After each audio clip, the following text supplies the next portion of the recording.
Charleston police officer Jonathan Donnelly has been diagnosed with stage 5 chronic kidney disease. And earlier today, the police department held a news conference to support and highlight Officer Donnelly and his family.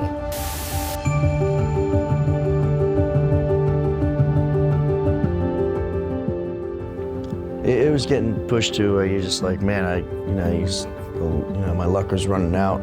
At the bottom, they had added a link to find out if you could be a donor. And so I thought maybe I can do more than just raise some money.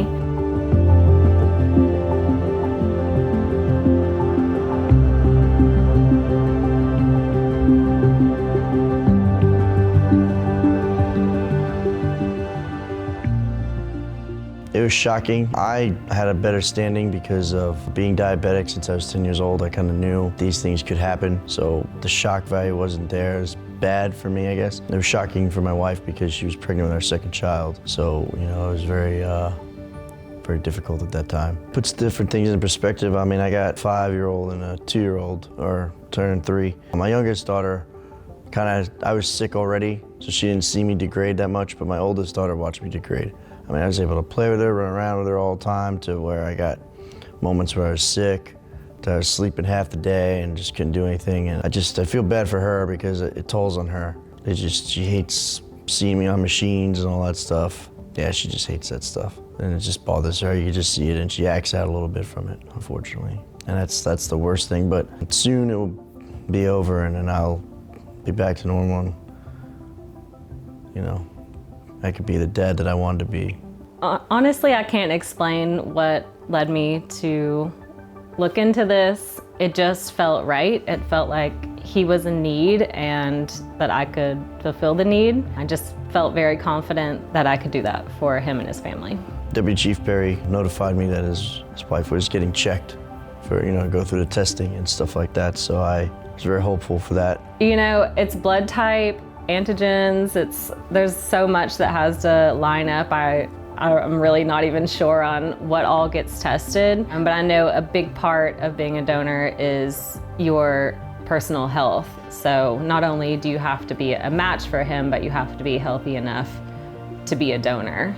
It was definitely a rush of emotions. It was the best news because we had just been hoping for that. That's why you go through the whole process, is just to hear those words. So that was a very rewarding moment. It felt like, everything that had led up to that was the exact right place and time for me, and it was perfect. So I was very happy because now I knew that his family, right after they call me, I know that they call him. So his family was gonna get the news that day too.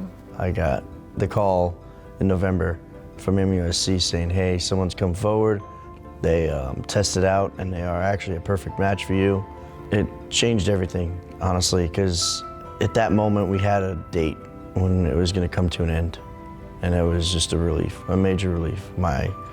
For my family and my wife, everybody, even for me, I think that's humanity. That's why we're here, to help each other, to be kind, to be generous, to do what we can for one another. There's a lot that goes on where, it can be really negative. Like when you watch the news, you see a negative event that occurs and you might think like, oh, humanity, there's no hope for us. But if you look, you see that one person who maybe did something very bad, and then there's 50 people who are there to help each other. And that's what I always say, look for the helpers, and that's what I want to be. I want to be a helper. It's tough to, this person is willing to give up an organ of theirs. And, no one can predict the future. They don't know what kind of complications they may have 30 years down the road, and they're willing to give up an organ to save someone's life. That's pretty special. That's a very special person in our society to be able to do that. To anybody that has done that, that's a big thing. You have all my respect. He has signed up police officers. They put their lives on the line for us, and he has done that already for the city that I love and live in. It just made it an easier decision because that's what he wants to get back to, is protecting my community. This is a very selfless act, and I'm just proud of her. And often first responders get a lot of attention for being heroes, but here we have my wife being a hero and helping a first responder, so it means a lot. So I told her yesterday I hugged her, I said, you're giving me a second chance, which it is. It's giving me a second chance at life, because I need to work and to live. I can only live so long on dialysis.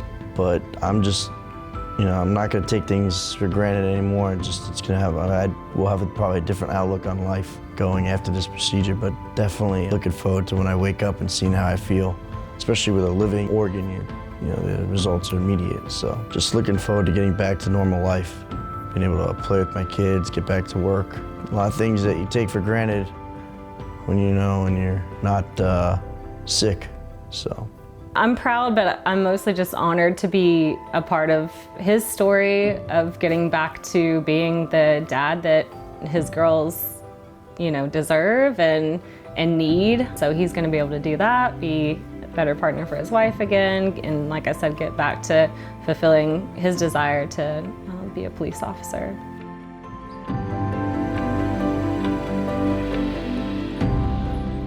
That is exactly why I'm doing this right now, is to hopefully inspire people to just give of their time, of their resources if they can, just to give to each other and inspire people to just be a little bit better to each other every day.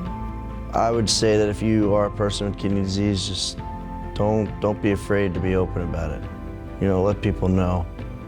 You'd be surprised that one person you tell might go get tested and it might end your pain and suffering.